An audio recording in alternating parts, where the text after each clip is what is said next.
welcome back to another video. Today we're doing something a little bit outside of what my normal videos are, if you can call them normal. I guess I only have like 8, so anything I do has the potential to be pretty far outside my comfort zone. But today I had a request from a younger subscriber that follows me, and he wanted to know about beacons. And since I did mention in one of my previous videos that I have a beacon in my multiplayer survival world, I figured why not, you know? I've never done a tutorial. Let's try it. Let's give it a shot. We won't be covering multiple beacon placements. That's just a little too much for this video, but we will cover everything else, so let's go. Alright, so first off, I think we should probably cover what a beacon is. So this right here is a beacon. This is a unactivated beacon, and then this is an activated beacon. You can hear that it's activated, and you can also see that it's activated by that lovely stream of light going up. So a beacon basically has 3 things that it does. It provides light. I think it's about the same light level as a torch, which is about 15 if I'm not mistaken. It has this lovely aesthetic beam, which you can change the color on, and we'll go over that later. And it also provides you with certain boosts to certain abilities, depending on what kind of pyramid you have and what you select. And we'll go over all that in just a second. So if you're already confused, don't worry, I got you covered. So with an activated beacon, there are a couple things you have to keep in mind. First of all, this beam has to have a clear shot to the sky. There are a few blocks that are exceptions that it can go through, but for the most part, this needs to have a hole directly to the sky, or it will not work. It can go through bedrock, or any of the transparent blocks, so like glass, water, lava, slime blocks, and other beacons. Will not get in the way if you put them on top, but if you put like a piece of dirt on there, you're gonna have problems. So keep that in mind. There's a fun little perk to this, and that is that you can change the beam color. This is the standard. This is what it looks like. All you need is a piece of stained glass. So I can put a piece of, I have to shift and then click if you're placing it directly, and that will change the color of the beacon. So that's fun. Alright, second thing you're probably going to want to know is, great, it's a beacon. How do I craft one? Well, this is how you craft one. No, you do not need a full wall and item frames and everything. This is just a nice little demonstration, and I'll show you over here. But this is what you need for a beacon. You'll need 5 pieces of glass, a nether star, which you can get by killing the wither, and then 3 pieces of obsidian. And then you line them up just like this on your crafting table, and you get a beacon. Alright, so if we go over to this crafting table, it's just 3 there, 5 there, and 1 in the middle. Boom! You have yourself a beacon. Alright, so next thing you need to know about beacons is that they can only be used when they're sitting on a pyramid.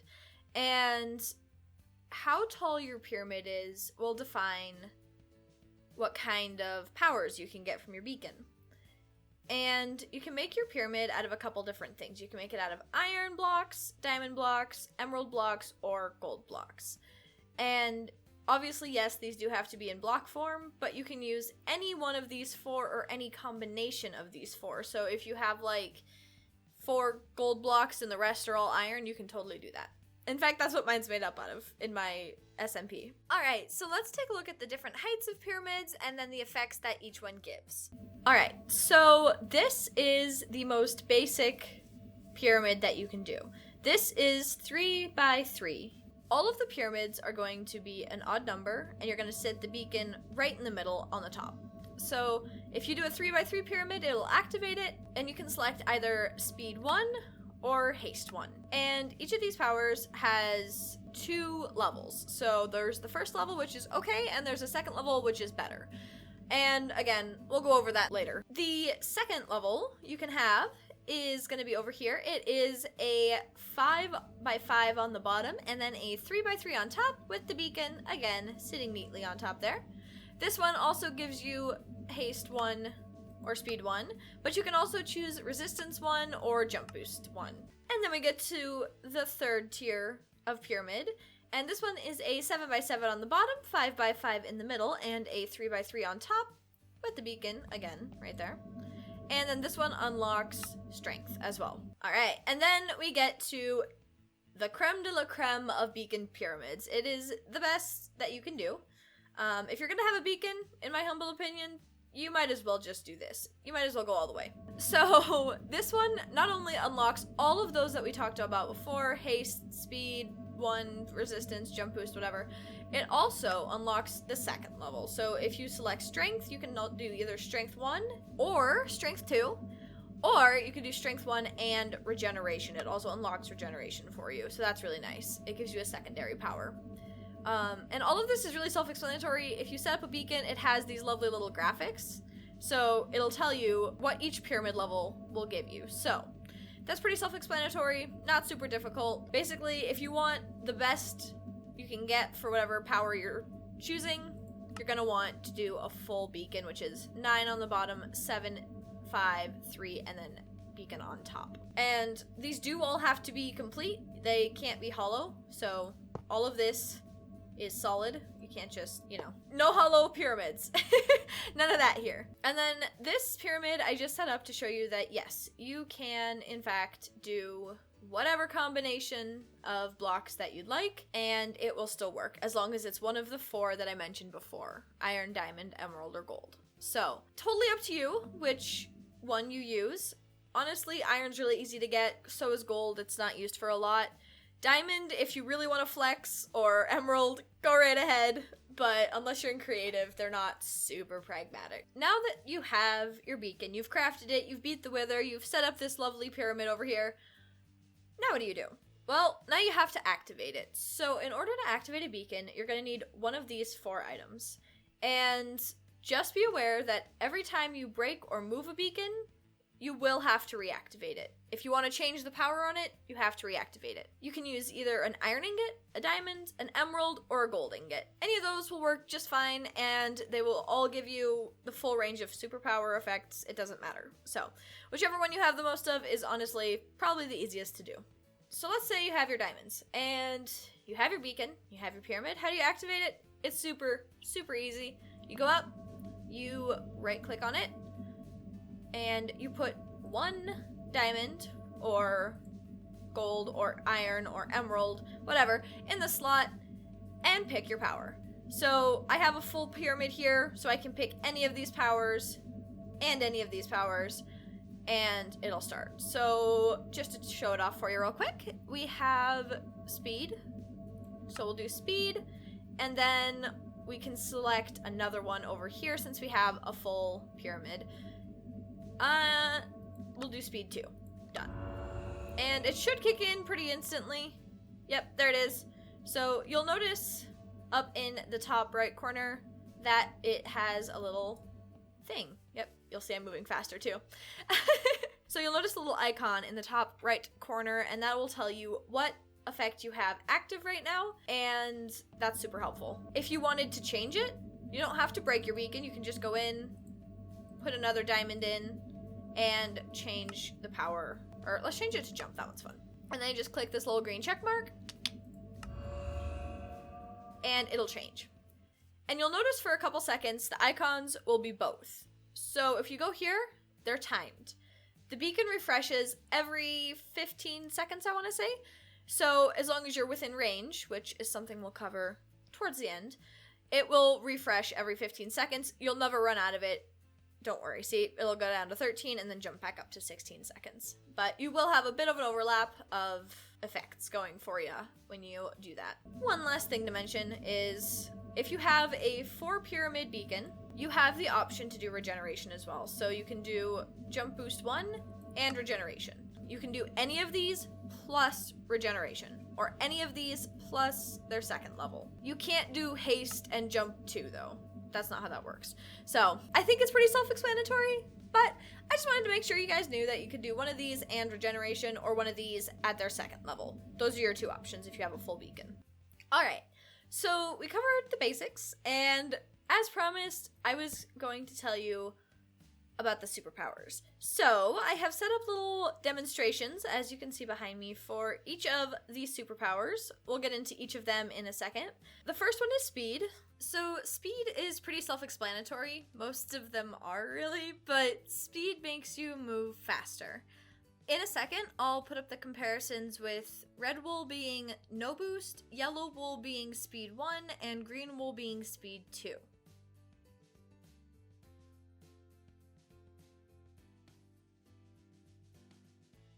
Like I said, pretty basic. Alright, and then the second superpower that it can give you is jump boost, which is exactly what it sounds like. It makes it so that you can jump higher and further. So I'll cut over to the split screen here, and you can see that I have a vertical jump, a walking jump, and a sprint jump set up for you, so you can see the differences there. And once again, same colors for everything. So let's cut over to that footage real quick, yeah? So Jump Boost 1 will basically get you over fences, and then Jump Boost 2 will get you over 2 block high items. So as you can see with these two examples, if you're going for more horizontal jumping, you're going to want to do Jump Boost 2, as it will give you a full extra block of jumping, and then Jump Boost 1 is better for vertical if you want to go over fences or something like that. Alright, and then on to our third one is Haste. So this one's a little difficult to show in a super flat creative world, so I'm going to switch my game mode over to survival and then show you what it does. Basically, it increases your attack speed, so that works for both mining and attacking things. So I will show you on mining what it does. With haste, you will need efficiency 5 on your pickaxe, or this will not work.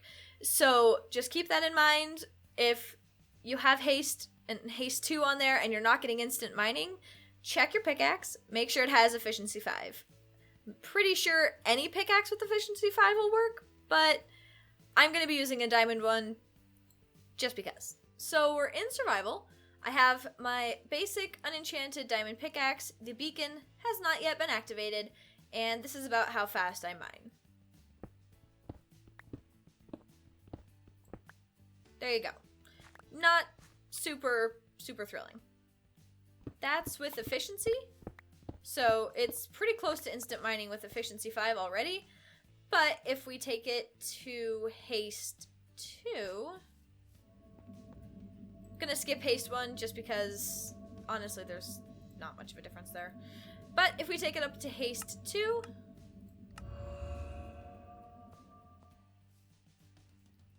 then we get very fast instant mining, so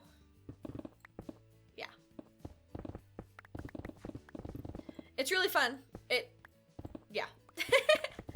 Super fun, super addictive, will create giant caverns in your underground. So, if you do use this, make sure it's in an area that you don't mind having a big hole underneath, and be sure to bring lots of torches or you're gonna just end up having a giant mob pit, because you mine very fast, as you just saw. And so you want to make sure that it's in an area that you're not going to break stuff that needs to be there. So be aware. All right, so the fourth superpower is strength. And I'm going to have my super friendly pillager over here help me out with this one. So strength basically just means that your attacks are stronger. And we'll demonstrate without any beacon effect, and then with strength 1 and strength 2. So the easiest way to explain this is that the number of hits it takes to kill an enemy goes down as the strength level goes up. Let's see. This, like I said, is basic, so it takes 1, 2, 3, 4. 4 hits with a basic iron, what is this, sword. So, let's spawn another one of you guys. Sorry, dude. I would be more sorry, except they give me such trouble that I'm not anymore. And then with strength 1, it takes 1, 2, 3. So 3 hits to kill him, knocks it down a little bit, makes your life a little bit easier. Spawn one more of these bad guys in there. And then with strength 2, it takes us 1, 2. So basically with strength 2, it'll cut your attack time in half. It should be noted that bosses are immune to this. So, as far as I could gather from the wiki, that basically means if you go toe-to-toe with a big fella like the Wither or the End Dragon, it's not gonna work. So, just keep that in mind. Alright, so we're on to the last two powers. We have Regeneration and Resistance. So I'm going to show you both of them together because it's just going to be easier that way. And then you guys can see what they do. So Regeneration means that you will regenerate health without having to eat any food, which is super, super useful, especially if you're in a very hostile area or whatnot. I used that when I was making my Guardian farm on the SMP, so really great. And then Resistance just boosts your armor. So for this example, I'm not going to wear any armor just to make his job easier for him. So we'll take a look and see how many hits it takes to drop me to 0 health. And then I'll also show you the regeneration in progress. So let's get started. Rip me. So this is without any... Alright, wish me luck, guys. So 1, 2, 3, 4, 5, 6, 7, and I think it's gonna be 8. Yeah. Alright, with resistance, resistance 1. So 1, 2, 3, 4, 5, 6, 7. Yeah, we're doing better. 8. I think it's still gonna be 8. Oh. 8. Yep. Okay. Alright, so we got 1, 2. It's gonna take a while. 3, 4, 5, 6, 7, 8, 9. Oh, yep. 10, 11. There we go. So I'm going to go down to Resistance 1 and Regeneration 1.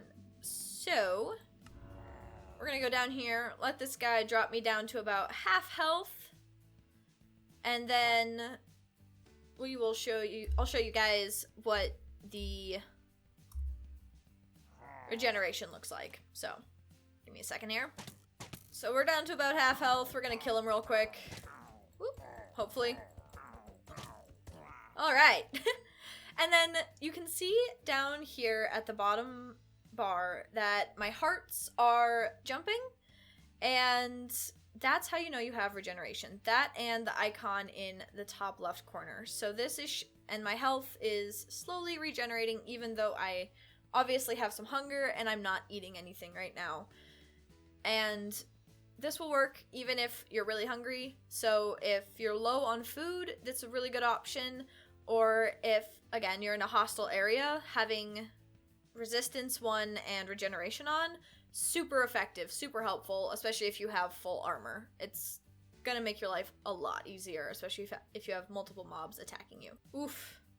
I am not looking so good. Alright. So those are the 5 basic powers that you can get with a beacon. They're super helpful, super useful, and honestly, it's well worth fighting the Wither. Oh man, I even have arrows coming out of my feet. How did that happen? How did he shoot me there? Oh my goodness. Okay. Anyways, so it's worth it, in my opinion, but here's the caveat. Beacons have a range. They're not endless. You can't just put one down in your world somewhere and everywhere in the world is gonna have haste, regeneration, whatever. I wish it worked like that, but it doesn't. So, as you might have noticed off to the right side of the screen there, I have a little demonstration for you, so let's go take a look at that, yeah? So this is the effective range of a beacon on the X and Z coordinates for Minecraft. So it goes 50 blocks in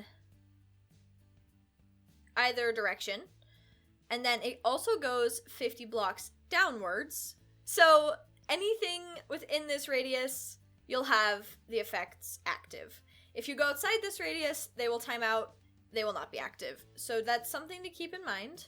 It's 50 blocks from the beacon, not 50 blocks from the bottom of the pyramid. So 50 blocks that way from right there, 50 blocks that way, and this way, and then also 50 blocks down. So if you're using this for mining, it's a really good idea to put this about Y level 50. That way you are covered. You can go all the way down to bedrock and you'll still have haste. And then it goes 256 up from the beacon, so easily reaching world limit, not a problem. Alright, so I think that is everything I could possibly teach you about beacons. I'm still learning, so if there's anything that I missed, please let me know. Leave a comment down below, and yeah. So if you guys have any questions, comments, concerns, anything like that, feel free to leave a comment down below. I will absolutely respond. And I hope this was super helpful, you guys. I had a lot of fun making it, so let me know if this is something you'd like to see more of in the future.